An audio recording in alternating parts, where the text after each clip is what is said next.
I'm looking for Alibrandi. That's my favorite movie ever. That's my number one. Favorite ever? Yeah, my favorite ever. I haven't seen it in so long, but you saying that makes me want to revisit it. Yeah, it's just like I'm Greek, I grew up in Sydney, and that's the movie that I reflect on and go, that's what my life feels like. And when I watch it now, it feels like looking at a family photo album.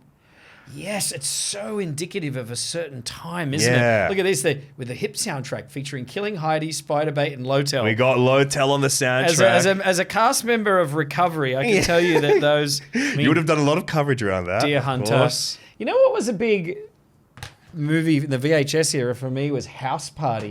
Remember House Party? Is that... No, I was thinking Bachelor Party, but yes, I know House Party. House Party was... it was Kid and Play, right? Yeah. They went through like... I've actually never seen House Party. I'll put it on tonight, mate. You got to see it. I'm trying to think of another Australian film in the looking for Alibrandi. Well, there was Garage Days around the same time with much of the same cast. Can I tell you a story about Garage Days? Of course. I came... It was between me and one other guy to get the role of the guitarist. Wow. And was it specifically Kikari? No, it was the other guy. I think his name was Brett. He played the guitarist. And, of course, I was in love with The Crow, and Dark City. Of course. Alex Proyas was like the Australian director. So my agent calls me and says, you've got an audition for this Alex Proyas movie. I died inside. And I dressed myself up like a rock and roller, and I went to the audition in Melbourne and I did it. And then they called me back and then they called me back again. And then they flew me up here to Sydney. And I went to the Greg Apps casting studio at Fox, the old Fox Studios, now Disney Studios. And the guy came out. He tortured us. He came out. There's me and one other guy sitting there. Who, Proyas? The Greg Apps, the casting director. He walked out and said, well, it's down to the two of you. No. It's the toss of a coin. So inside, just throw a knife in between you. I know, break a pool cue in half. Last man standing. So, and I swear this is true. I went so far. I dressed up for the role, which the other guy didn't.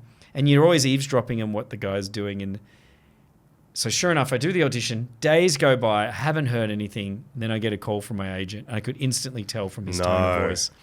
The atmosphere of the phone being picked up on the other end. Just the way he said, he's like, hey, mate. I was like, shit. I hung up the phone. Yep. And I called James Wan.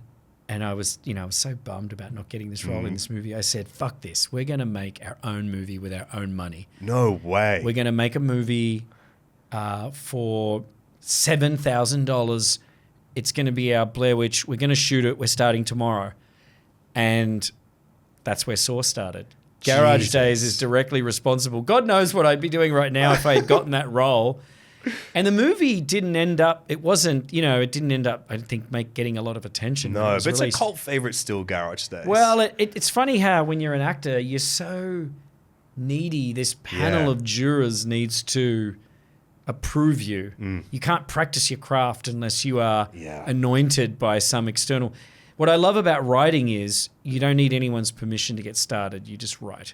And so Saw was born out of frustration. It was Garage Days that did it. Wow. I cannot believe that it was Garage Days, the direct lead up. I called James right after I hung up the phone. Dude. And I think it took us at least 6 months to come up with the idea. Wow.